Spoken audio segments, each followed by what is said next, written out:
Students, welcome you again to our science class and you know we are doing diversity in living organisms। और ये वो chapter है बेटा जिसके अंदर हम देख रहे हैं कि किस तरह से हम ऑर्गेनिज्म को क्लासीफाई कर रहे हैं अपनी ईज के लिए। तो क्या क्या कर लिया हम लोगों ने, मोनरा कर लिया, मैंने प्रोटिस्टा बता दिया था आपको, फंगाई, प्लांटी, एनिमेलिया, फिर हमने प्लांटी को भी डीपली कर लिया था जिसमें थैलोफाइटो, ब्रायोफाइटा, टेरिडोफाइटा, एंजियोस्पर्म, जिम्नोस्पर्म मैंने आपको करवा दिया था।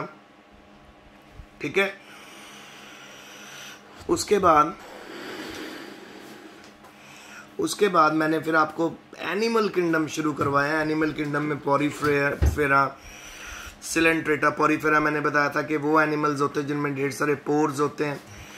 फिर सिलेंट्रेटा के बारे में मैंने आपको बताया जिसके अंदर हमने दो लाइंस स्टडी की थी, जो डिप्लोब्लास्टिक ऑर्गेनिज्म देखे थे जिनमें आउटर और इनर लाइनिंग होती है। फिर मैंने आपको प्लेटीहेलमिंथिस के बारे में बताया कि जो प्लेटीहेलमिंथिस होता है उसमें फ्लैट वॉर्म्स को रखते हैं। फिर मैंने आपको नेमेटोड्स के बारे में बताया था कि इसमें जो वॉर्म्स इसमें भी होते हैं पर ये फ्लैट नहीं होते, ये राउंड वॉर्म होते हैं। ठीक है, फिर मैंने आपको एनालिडा के बारे में बताया था, ये वो ऑर्गेनिजम्स होते हैं जिसमें ट्रिप्लोब्लास्टिक लेयर आपको मिलेंगी देखने को। ठीक है, और इनमें प्रॉपर आपको ऑर्गन डिफरेंशिएशन भी देखने को मिलेगी, तो सेगमेंट्स भी देखने को मिलेंगे। तो आपको ये फ्रेश वाटर में भी मिलेंगे ऑर्गेनिज्म, मरीन वाटर में भी मिलेंगे। तो अर्थवर्म हो गया, लीच हो गया, ये इसका एग्जाम्पल है। फिर मैंने आपको आर्थ्रोपोडा भी करवा दिया था। आर्थ्रोपोडा मैंने बताया था कि वो एनिमल्स होते हैं जिनके पास जॉइंट लेग्स होती हैं। तो बेटा आर्थ्रोपोडा का मतलब ही यही है, जॉइंट लेग्स। ठीक है, जॉइंटेड लेग्स। तो इसमें आपको एग्जांपल्स दिखाई मैंने प्रॉन की, ये देखिए प्रॉन, बटरफ्लाई, स्कॉर्पियन, कॉकरोच, फिर हाउस फ्लाई, सब इसमें आता है। फिर आज जो मेरे पास आपके लिए नया जो अगला ग्रुप हम लोगों ने स्टडी करना है, आइए इसको पढ़ते हैं। सो आज मेरे पास है बेटा मोलस्का। मोलस्का आपको नाम से पता चल रहा है कि जितने भी एनिमल्स होते हैं इस ग्रुप के, उनकी बायलेटरल सिमेट्री होती है, उनको हम इक्वली भागों में बांट सकते हैं, और उनकी सिलोमिक कैविटी जो होती है वो रिड्यूस हो जाती है, और सेगमेंट्स भी कम होते हैं, और इनका ओपन सर्कुलेटरी सिस्टम होता है। मैंने आपको बताया था ना ओपन और क्लोज के बारे में। ओपन सर्कुलेटरी सिस्टम वो सिस्टम होता है जिसके अंदर ब्लड मिक्स्ड होता है, मतलब जिसमें आर्टरीज और वेन्स नहीं होती, तो जिसमें ब्लड मिक्स होता है। और इस तरह के ऑर्गेनिजम्स की जो मूवमेंट होती है वो थोड़ी स्लो होती है। ठीक है, और इनके पास किडनी जैसे ऑर्गन भी होते हैं एक्सक्रीशन के लिए, और उनके पास फुट भी होते हैं ताकि वो पानी में आसानी से मूव कर सकें। तो एग्जाम्पल में आपको स्नेल मिलेगा, यूनियो मिलेगा, पाइला मिलेगा और ऑक्टोपस, ये सब इसके एग्जाम्पल हैं। फिर बेटा जो अगला हमारे पास ग्रुप है उसका नाम है इकाइनोडर्मेटा। इकाइनोडर्मेटा का मतलब होता है ग्रीक में, इसको हेजहॉग बोलते हैं, स्पाइनी मैमल्स बोलते हैं। इनकी पूरी बॉडी के ऊपर आपको स्पाइन्स देखने को मिलेंगे। ठीक है, यानी इनको हम स्पाइनी मैमल्स बोलते हैं, और ये स्पाइनी स्किन्ड ऑर्गेनिज्म होते हैं, और इनकी पूरी बॉडी के ऊपर स्पाइन्स के होते हैं ताकि ये अपने प्रीडेटर से अपनी बॉडी को बचा सके। तो अगर कोई प्रीडेटर, कोई फिश आके इनको बाइट भी करती है तो उसके एकदम से कांटे जो होते हैं इनकी बॉडी में वो उसके मुंह में चुभते हैं और वो इनको छोड़ के भाग जाती है वहां से।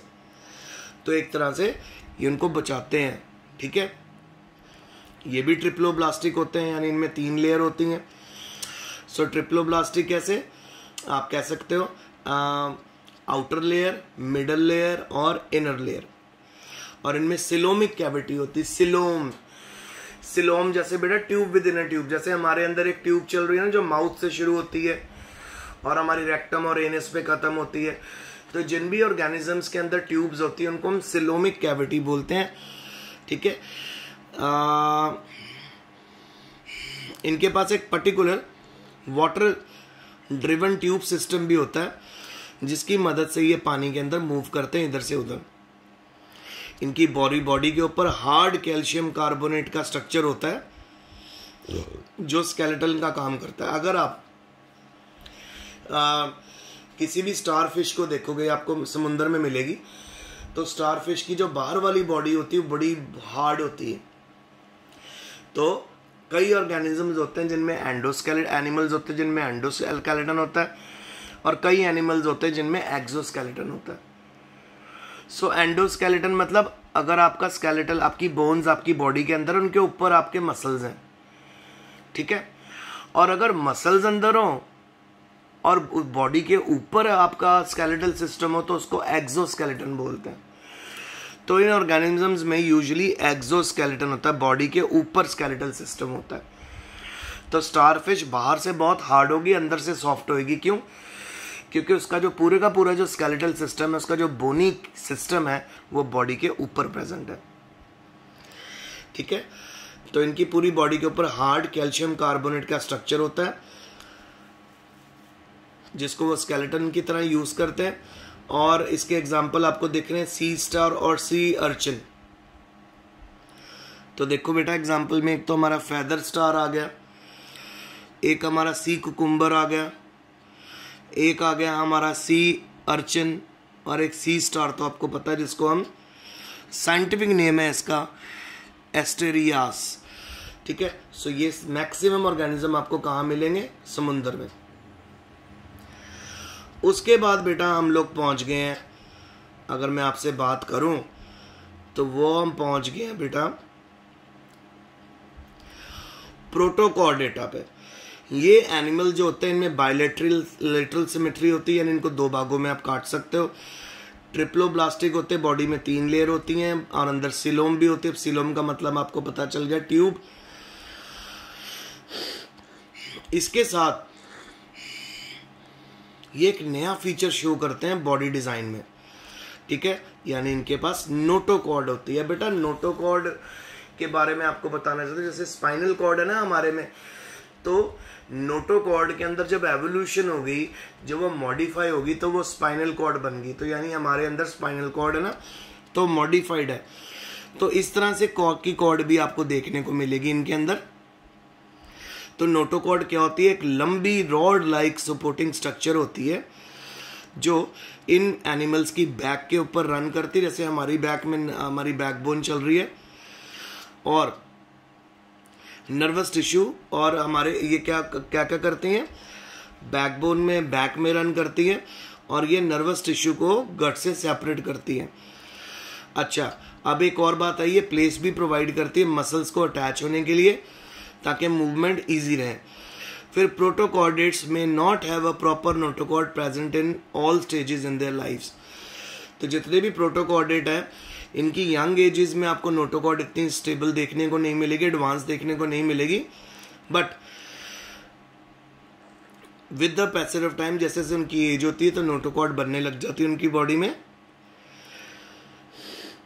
उसके बाद प्रोटोकॉर्डेटा जो होते हैं ये मरीन एनिमल्स होते हैं, समुंदर में ही मिलेंगे आपको। इनकी एग्जांपल है बेटा बेलनग्लोसस और हर्डमानिया और एम्फिएक्सिस। अच्छा, आगे उसके बाद हमारे पास आ गया बेटा, ये यहाँ पे आपको एक एग्जांपल दिया हुआ है प्रोटोकॉर्ड का, और ये है जी बेलनग्लोसस का एग्जांपल। अब देखने वाली बात क्या है, tube with in A tube है, तो इनमें माउथ भी है और इनमें एनस भी है, जहाँ से वेस्ट मैटर अंदर आके बाहर जाता है। और ये ट्रिप्लोब्लास्टिक है, 3 लेयर्स हैं इनके अंदर, देखो जिनके पास गिल पोर्स भी हैं, और हिपैटिक सीका भी है, हिपैटिक रीजन भी है बेटा, ये पूरा किडनी का काम करता है। और प्रोबोसिस है, जहाँ से फूड एंटर करता है। कॉलर भी है इनकी बॉडी के अंदर, और आप नोटिस कर सकते हो जेनिटल विंग्स भी हैं इनके पास, रिप्रोडक्टिव ऑर्गन्स भी हैं। फिर बेटा हम पहुंच गए हैं वर्टिब्रेटा में, यानी जब नोटोकॉर्ड एडवांस हो गई, इवॉल्व हो गई, तो वो नोटोकॉर्ड बदल गई वर्टिब्रेट्स में, वर्टिब्रेटा में। तो वर्टिब्रेटा वो ऑर्गेनिजम्स होते हैं, वो एनिमल्स होते हैं जिनके पास वर्टिब्रल कॉलम होता है। तो बेटा हम लोग भी वर्टिब्रेटा में आते हैं, ठीक है। अब आगे आइए पढ़ें। इन एनिमल्स के पास एक ट्रू वर्टिब्रल कॉलम होता है, जैसे हमारे पास भी है, और हमारे इन सभी एनिमल्स इंक्लूडिंग हम भी इसी में आएंगे ना बेटा, वर्टिब्रेट में ही आएंगे, क्योंकि हमारे पास भी वर्टिब्रल कॉलम है। और इनमें इंटरनल स्केलेटल सिस्टम होता है, यानी एंडोस्केलेटन होता है एक्सोस्केलेटन बाहर, पर आपको पता है हमारे मसल्स बाहर है, बोन्स अंदर है, तो इनके पास एंडोस्केलेटल सिस्टम होता है। तो इसमें मसल्स भी डिफरेंटली डिस्ट्रीब्यूट होते हैं अलग अलग पॉइंट्स के ऊपर, और हम बहुत अच्छे से मूव भी कर पाते हैं। वर्टिब्रेट्स जो होते हैं इनके अंदर बायलेटरल सिमेट्री होती है, इक्वल हाफ में आप इनको डिवाइड कर सकते हो। ट्रिप्लोब्लास्टिक होते हैं, ये 3 लेयर होती है इनके अंदर, और ये सिलोमिक होते हैं, और सेगमेंट्स भी होते हैं इनके बीच में प्रेजेंट। अच्छा, और इनमें पूरी डिफ्रेंसिएशन होती है बॉडी में, टिश्यू और ऑर्गन्स में। जितने भी ऑल कॉर्डेट्स होते हैं इनके अंदर मेन इंपॉर्टेंट फीचर्स होते हैं। ये देखें क्या क्या फीचर्स होते हैं जितने भी वर्टिब्रेटा में आएंगे ऑर्गेनिज्म। एक तो जिन सबके पास नोटोकॉर्ड होएगी, अच्छा नर्व कॉर्ड होएगी, यानी इनका नर्वस सिस्टम भी बहुत अच्छा डेवलप होगा। ट्रिप्लोब्लास्टिक होंगे ये। ट्रिप्लोब्लास्टिक क्यों होंगे?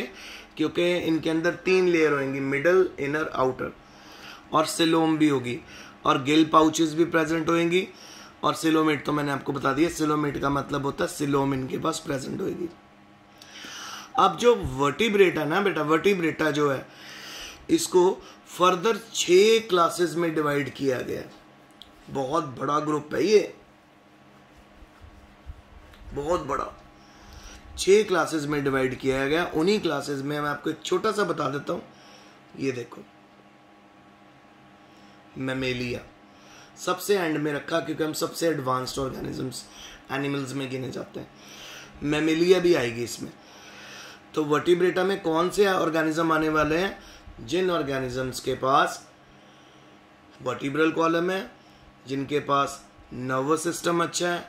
आइए पढ़े। सबसे पहली जो इसकी क्लास है वो है जी साइक्लोस्टोमेटा। साइक्लोस्टोमेटा जॉलेस वर्टिब्रेट्स होते हैं, इनके पास जॉ नहीं होती, और इनकी लंबी ईल लाइक बॉडी होती है, सर्कुलर माउथ होता है, और बहुत ही स्लाइमी स्किन होती है, बहुत ज़्यादा लचीली और बहुत ज़्यादा इलास्टिक स्किन होती है। एंड आर स्केललेस, इनके ऊपर स्केल्स नहीं प्रेजेंट होते। आपको पता ना, जितनी भी आपकी वो जो होती हैं फिशेस होती हैं, इनके ऊपर स्केल्स होते हैं, इन पर इनके पास स्केल्स नहीं होते। दे आर एक्टोपैरासाइट और borer of other vertebrates. Ectoparasite मतलब बाहर से बॉडी को अटैक करते हैं और अपने माउथ से सारे न्यूट्रिशन खींच लेते हैं, ठीक है। और इसकी एग्जांपल है भी लैम्प्रे और हैगफिश, इसके एग्जांपल है। फिर हम पहुंच गए पाइसिस। पाइसिस नाम से ही पता चल रहा है सारी फिशेस, दीज आर फिश। ये एक्सक्लूसिवली एक्वेटिक होती हैं, सिंपल पानी में रहती हैं, और इनकी पूरी बॉडी के ऊपर, स्किन के ऊपर स्केल्स प्रेजेंट होते हैं, प्लेट्स प्रेजेंट होते हैं। ये ऑक्सीजन ऑब्टेन करते हैं जो पानी में डिसॉल्व होती है with the help of their gills. आपने नोट किया ना, फिश में हमेशा गिल्स मूव होते रहते हैं, उन्हीं के थ्रू एयर अंदर जाती है। और बॉडी जो होती है स्ट्रीमलाइन होती है ताकि वो पानी में अच्छे से मूव कर सके। और उनके पास मस्कुलर टेल होती है जो मूवमेंट में मदद करती है एक जगह से दूसरी जगह जाने में। और ये कोल्ड ब्लडेड एनिमल्स हैं, और इनके हार्ट में सिर्फ 2 चैम्बर मिलेंगे, एक आपको मिलेगा एट्रियम और एक मिलेगा वेंट्रिकल, यानी मिक्स ब्लड। और हम ह्यूमन बींग्स में तो आपको पता 4 चैम्बर होते हैं हार्ट में। और ये अंडे देती हैं जितनी भी फिशेस होती हैं। हम जितनी मर्जी फिश के बारे में बात करें, और some with skeleton made entirely with cartilage, और कईयों का जो स्केलेटन होता है कार्टिलेज से बना होता है। अब जैसे हम शार्क के बारे में बात करें, जिनका जो स्केलेटन है वो बोथ बोन और कार्टिलेज से बना होता है। और अगर टूना और रोहू के बारे में बात करें, वो भी यहाँ आपको देखने को मिलेंगी। तो ये देखिए बेटा, एक तो मैंडेरियन फिश देखने को मिल रही है आपको, फिर एंगलर फिश देखने को मिल रही है, लायन फिश है, फिर उसके बाद आपके पास इलेक्ट्रिक रे है जो इलेक्ट्रिक स्पार्क प्रोड्यूस करती है, स्टिंग रे है, ये देखिए अपना स्टिंग मारती है अपने, ये जो भी प्रीडेटर इस पे अटैक के लिए आता है अपने स्टिंग से उसको भगा देती है, उसको इलेक्ट्रिक डिस्चार्ज देती है। इवन अपने प्रे, अपने फूड, अपने होस्ट के ऊपर भी ये इस तरह से अटैक करती है। और फिर शार्क के बारे में तो आपको पता ही है कि शार्क की सबसे बड़ी जो बात है कि इसका जो नर्वस सिस्टम बहुत ज़्यादा डेवलप होता है बेटा। और अगर कहीं पे भी ब्लड इसको दूर कितने भी मीटर्स की दूरी पे अगर किसी एनिमल का ब्लड बह रहा है पानी में, तो एकदम उसको स्मेल आउट कर लेती है और एकदम वहाँ पे मूव कर जाती हैं। और इनके दांत बहुत ज़्यादा स्ट्रांग होती हैं, तो एक तरह से बहुत बड़ी किलर माना जाता है इनको। प्रीडेटर की तरह काम करती, छोटी फिशेस खाती हैं, बड़ी फिश खाती, इवन हम ह्यूमन बींग्स को भी ये खा जाती हैं। अगर बाय मिस्टेक हम ऐसे पानी में हो जहाँ पे शार्क हो, तो हमारे बचने के चांसेस बहुत कम है, क्योंकि इनकी मूवमेंट बहुत फास्ट है और इनके दांत बहुत तेज होते हैं, बहुत तीखे होते हैं। ठीक है, तो बेटा आज मैंने आपको वर्टिब्रेटा भी करवा दिया, फिर मोलस्का करवाया, इकानोडर्मेटा करवाया, प्रोटोकॉर्डेटा करवाया, फिर मैंने आपको साइक्लोस्टोमेटा और पाइसिस करवाया, जिसमें हमने फिशेस की अलग अलग। एक फिश की बेटा हम लोगों ने जिसके ऊपर गिल्स नहीं है, बाकी दूसरे में हमने देखा इसमें गिल्स होते हैं। अब नेक्स्ट ग्रुप हम नेक्स्ट क्लास में करेंगे, तो आज के लिए इतने। जो नेक्स्ट लेक्चर थर्सडे को आएगा वो रिवीजन आएगा, ताकि आप अपने पेपर के लिए रेडी हो जाए। पेपर के लिए बेस्ट ऑफ लक, बहुत अच्छे से पढ़ना। ऑब्जेक्टिव टाइप क्वेश्चन मिलेंगे, मल्टीपल मिलेंगे 20, फिर 2 मार्क्स वाले मिलेंगे, 6 मार्क वाला एक क्वेश्चन होगा। आई होप आप अपने पेपर में बहुत अच्छे नंबर लोगे। तो मेहनत से पढ़ना, stay home, stay safe, study hard and be positive.